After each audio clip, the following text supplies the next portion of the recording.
this video, I'm going to be installing the top of my workbench, but a lot of what you're going to see me do revolves around my solution for my tail vise setup. In a later video, I'm going to be installing a twin turbo vise, but I also want to have a wagon vise for its functionality. I've come up with a solution that I'm pretty excited about, which uses a couple of mag switches, some wooden runners, and in the end I'll have not just one, but two wagon vises and a twin turbo vise. So I realized this right here is a really good example of exactly why I'm doing what I'm doing with the vise at the end.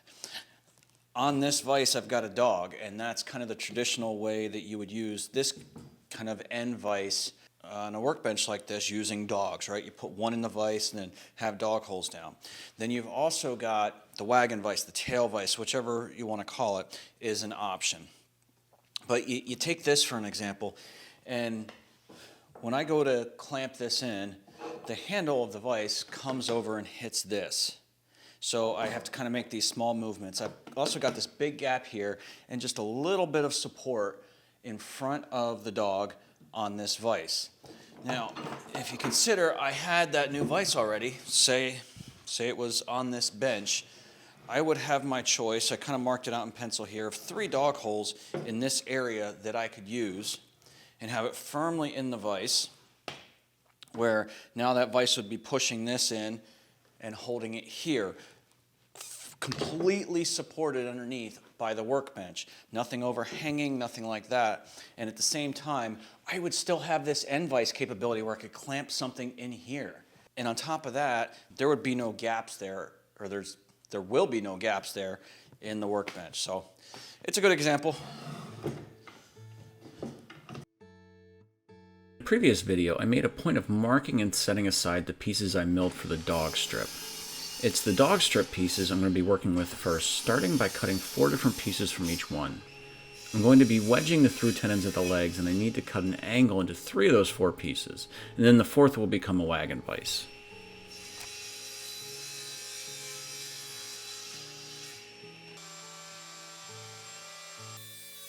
Before I can do anything more with the dog strip, I need to add in slides for the wagon vises. I'll be using 3/4 inch dowel as my slides, which means I need to route out both sides of the bench top where those slides will be installed. I'm using a 3/8 inch cove bit, which will create that 3/4 inch rounded dado. The important thing here is to make sure that my router fence is always against what will be the top of either side of the bench top.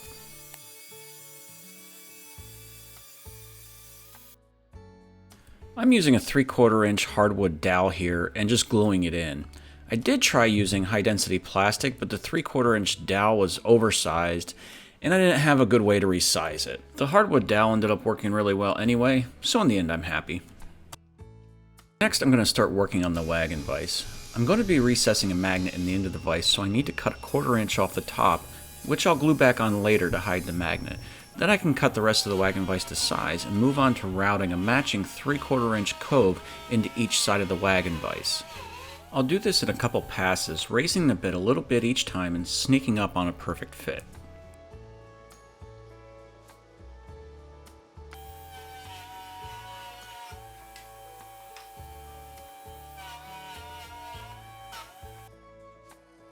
Next up is cutting the mortise for the 1-inch cube magnet.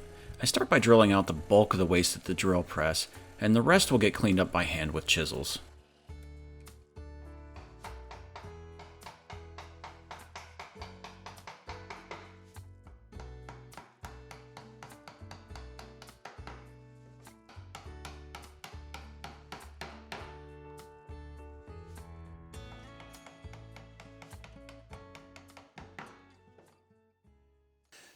Now it's important when I install this that the polarity is correct. I can't just put this in any direction. I have to essentially match the polarity or have the inverse of the polarity that's on the switch. And you can see some positions it'll attract, but it wants to twist, and I want it sitting like this in there, so I have to make sure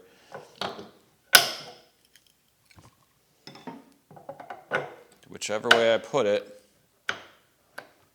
works so that I can have it sitting like that. And it might take a few times turning it to get it.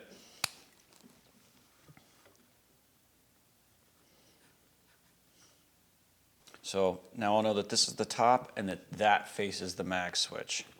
So I'm just going to be setting this in with some 5-minute epoxy, and I'm just going to mix it up right in the mortise.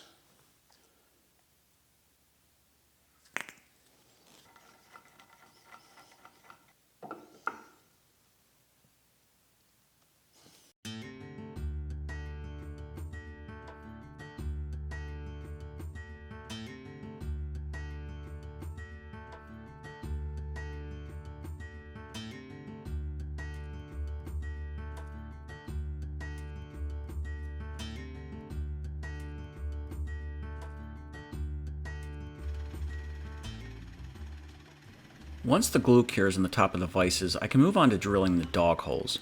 I'm going to be using a dog design created by Andy Klein, and I'll leave a link to his video about them in the description. The design requires a 1.5 inch counterbore be drilled to at least 3/4 of an inch deep before drilling the 3/4 inch dog hole.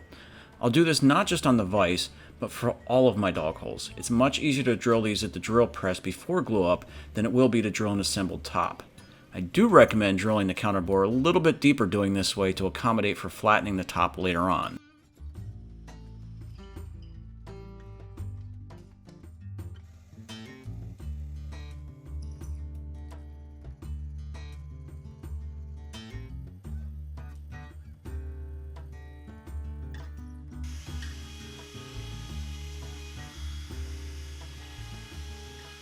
The unique thing about Andy's design is that it uses metal dog posts and magnets embedded into the dog strip.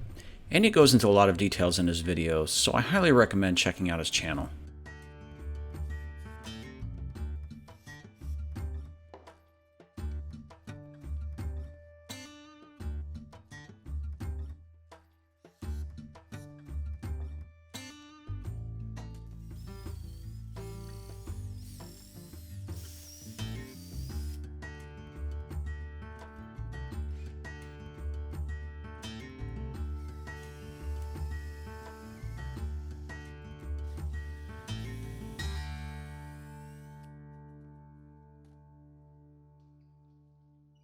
Once the dog holes are finished, I can glue them to the top. I marked out their placement earlier, so all I have to worry about now is trying to align them properly. I use a couple of parallel clamps to align the top and bottom while I add the rest of the clamps to actually clamp them.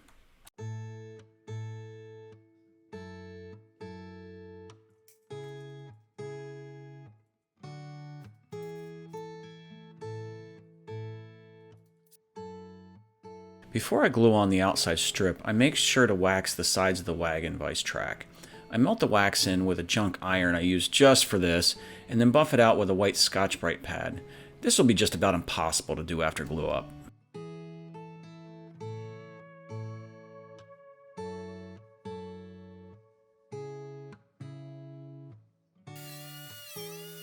The outside lamination of the front of the bench also needs to have a rabbit routed out for the sliding deadman.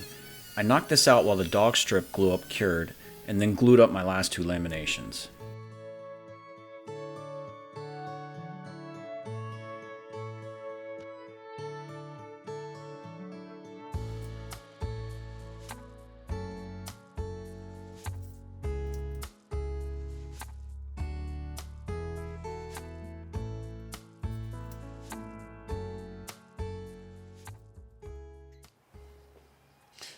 Okay, so I have the two sides of the top to the workbench now glued up, and I've got the tail vices installed.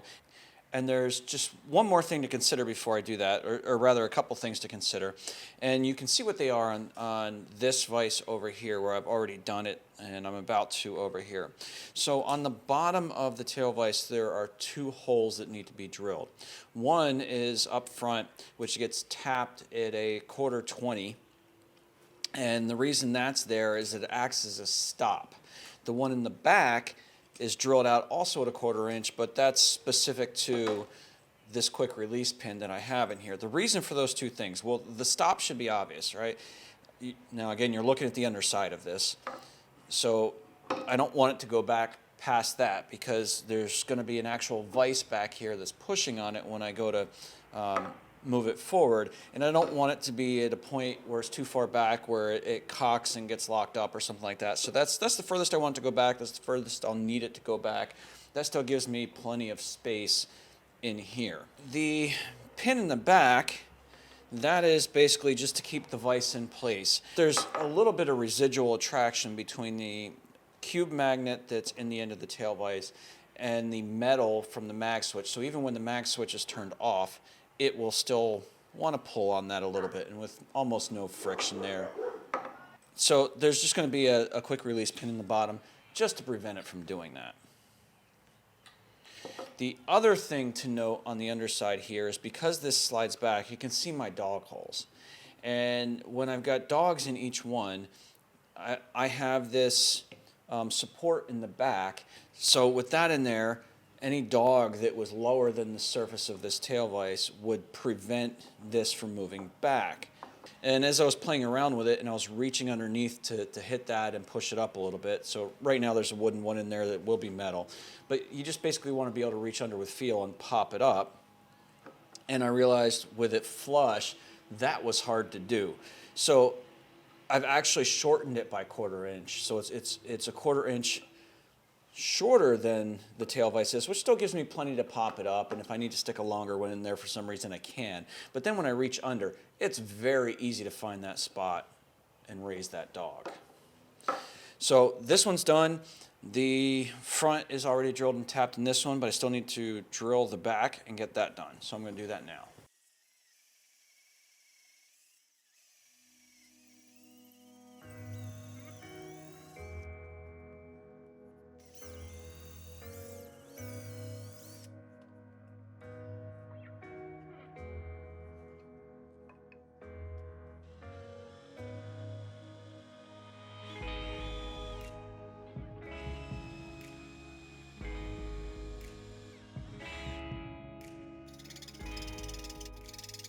Before installing the top, all of the tendons need to be cut for the wedges.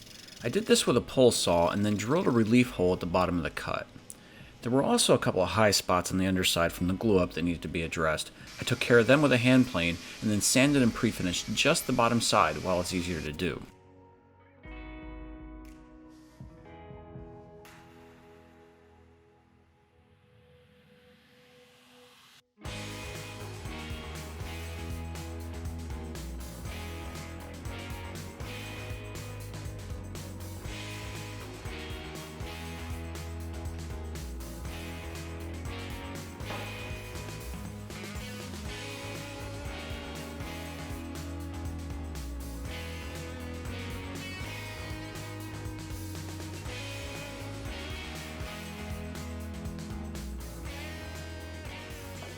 The tops dropped onto the base pretty easily, and I somehow didn't get footage of it, but I bolted the tops to the frames through the holes in the top stretchers. Then I could rough cut the excess off the vise end of the bench.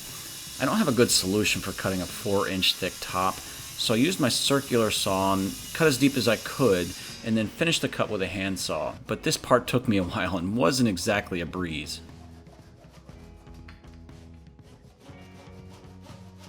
Ignore the rough cut, I cleaned that end up with a belt sander a little bit later. Next I cut the wedges. I used some scrap walnut from the leg vise to add an accent to the joinery. I also cut the ends from the wedges just to keep them from bottoming out in the tenon.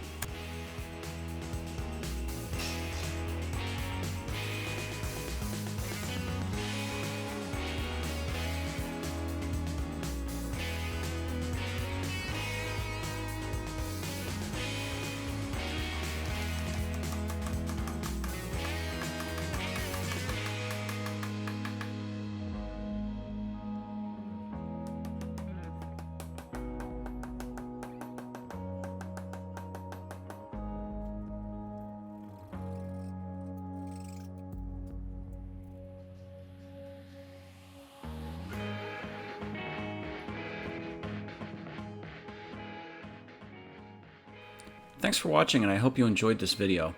In the next video, I'll be covering the making of the bench dogs, building the sliding deadman, making and installing the bottom shelf, and of course, flattening the top.